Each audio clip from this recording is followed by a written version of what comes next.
যখন বাসে আসছিলাম আমি একটাই কথা বলছিলাম, এত এত ভালোবাসা পাবে যেটা তোমরা কল্পনা করতে পারো না। এক্স্যাক্টলি। তো আমি আমার টিমকে জিজ্ঞেস করতে চাইছি, অনির্বাণ কেমন লাগছে? অনির্বাণ সামনে এসো ভাই।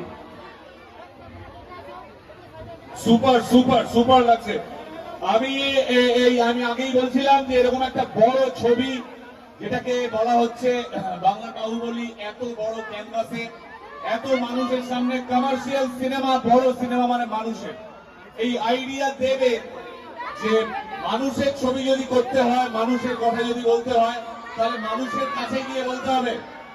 আপনারা ভাবুন, আমরা কিন্তু কলকাতার কোনো মলে, কোনো ক্যাফেতে, কোন দোকানে গিয়ে ছবির প্রমোশন করতে আসিনি। আমরা ছবির প্রমোশন করতে কোথায় এসেছি? এত দূরে কোথায় এসেছি? এক্স্যাক্টলি। এটা দেবের আইডিয়া।